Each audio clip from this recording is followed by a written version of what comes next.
কুমিল্লা যেন একই সূত্রে গাঁথা।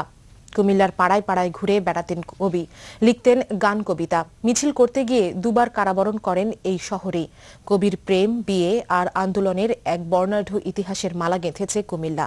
নজরুল প্রেমীদের দাবি, কবির স্মৃতিবহ কুমিল্লায় যেন জাতীয়ভাবে নজরুল জন্মজয়ন্তী উদযাপিত হয়। রিপোর্ট করছেন আমাদের কুমিল্লা ব্যুরো রিপোর্টার খালেদ সাইফুল্লাহ।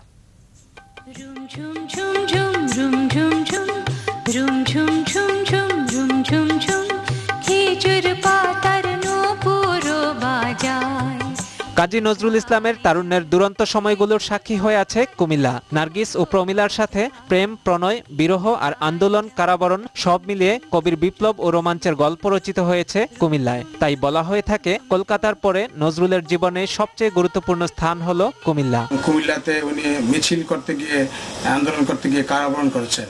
এই কুমিল্লার বিভিন্ন স্থানে বিভিন্ন সময় কাজী নজরুল ইসলাম অনেক ছড়া এবং কবিতা রচনা করেছেন।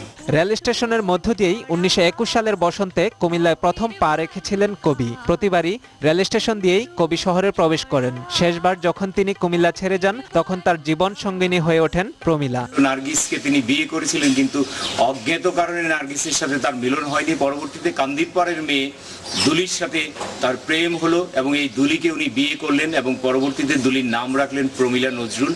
কুমিল্লা শহর ও দৌলতপুরের স্মৃতি রক্ষার্থে সরকারের নেই তেমন কোনো উদ্যোগ। দৌলতপুরে পাঠাগার, বিদ্যালয় ও একটি পার্ক করার ভিত্তিপ্রস্তর স্থাপন করা হলেও দীর্ঘ 24 বছরে তা বাস্তবায়ন হয়নি। নজরুল প্রেমিকদের দাবি, নজরুলের জীবনের গুরুত্বপূর্ণ অধ্যায় যেখানে রচিত হয়েছে, নার্গিস প্রমিলার স্মৃতিবহ কুমিল্লায় যেন জাতীয়ভাবে নজরুল জন্মজয়ন্তী উদযাপিত হয়। আমাদের কুমিল্লাবাসীর প্রাণের দাবি, নজরুলের সাথে আমাদের যে প্রেম, আমাদের যে শ্রদ্ধা, আমাদের যে ভালোবাসা, সেই ভালোবাসার সূত্র ধরে আমরা আশা করছি নজরুলের অনুষ্ঠান আগামীতে কুমিল্লাতেই জাতীয়ভাবে হবে।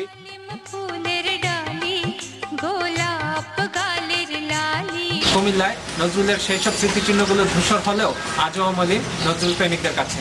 নজরুল প্রেমিকা মনে করছেন, কবির সেই সব স্মৃতিচিহ্নগুলো যথাযথভাবে সংরক্ষণ করা হোক এবং নজরুল চর্চার বিকাশ হোক, তবেই নজরুল বেঁচে থাকবে সবার মাঝে।